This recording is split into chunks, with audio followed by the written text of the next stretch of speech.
Hey gamers, what's up? Muzz from L1 Games here once again with a video for you. I wanted to talk today a little bit about loot boxes, what I think of them, and in particular I'm going to do it in response to a game designer named David Jaffe, who recently tweeted to some people about it, and I thought it was worth covering. So getting right into it, David tweeted to some people who were complaining about loot boxes, saying they were gambling and generally didn't like the practice. His response was, "Oh, what entitled for? You don't dislike loot boxes because they're gambling. You dislike them because you don't like them. At least adult the up and own the truth behind your likes/dislikes." By the way, beautiful language. What a responsible, mature, reasonable way to represent yourself to the public. Good job.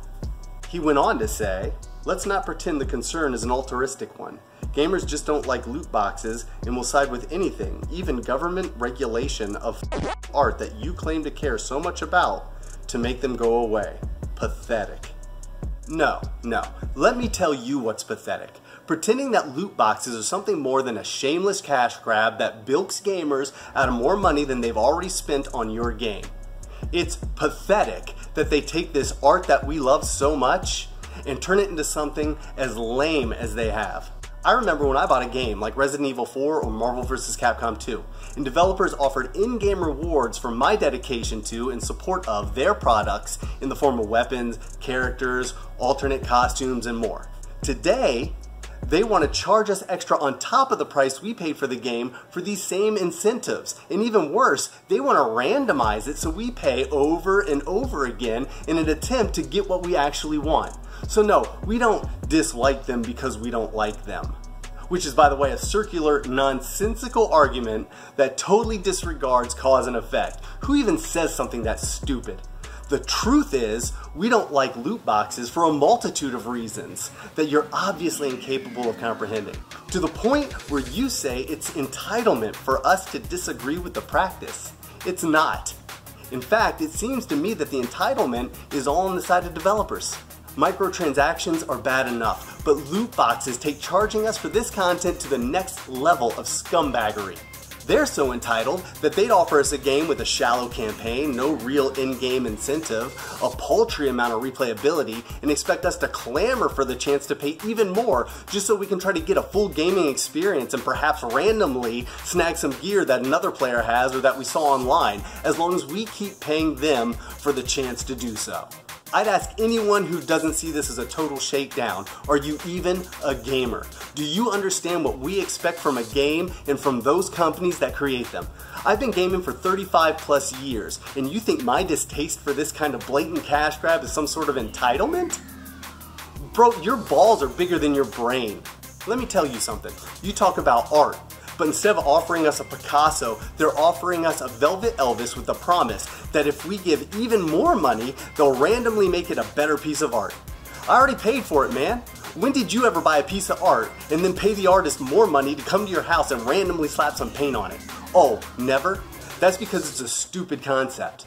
And you want me to adult up and own the truth? I'm glad to. This isn't about the art of video games. It's about taking advantage of the very community that supports the industry as a whole. You've just cursed out and belittled gamers for committing the awful sin of wanting a gaming experience without being charged extra on top of the full price of the game for content. Dude, you've worked on a couple of good games. You've also released some garbage. Maybe your crappy track record since 2014 has jaded you, but from this day on, when gamers hear your name, they won't think about God of War or Twisted Metal.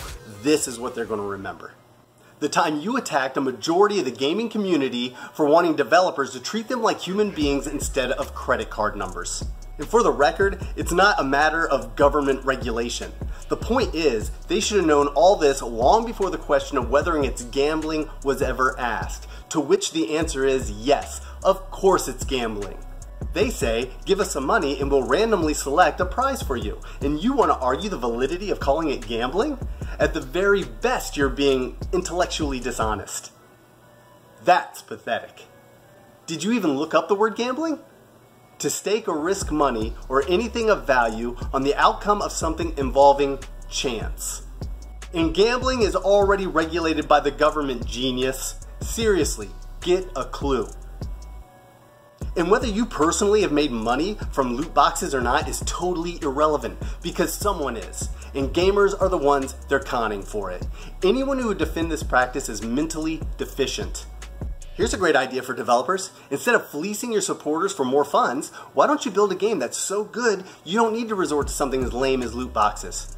Why don't you offer up a game, the quality and content of which is so complete an experience, so enveloping and rewarding, that gamers will buy it in droves and look forward to a full-on expansion or sequel. Then they'll come back and support that one as well.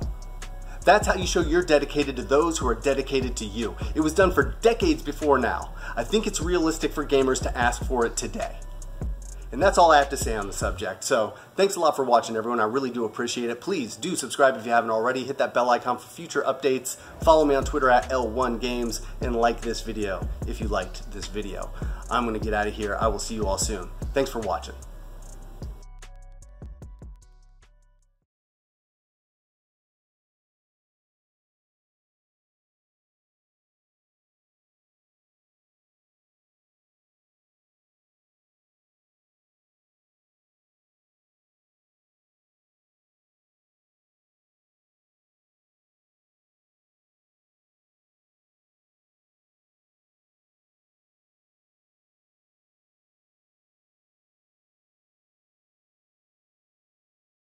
You know, developers have made complete fulfilling games in the past and never expected a dime outside the initial MSRP.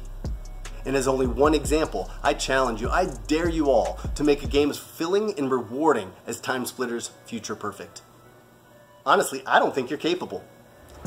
A fun, full campaign with a compelling story that offers 13 game modes, a complete map editor that offers countless items and weapons, 150 characters that you can use and play as in those creations, with up to 16 players offering practically infinite creative options and replayability.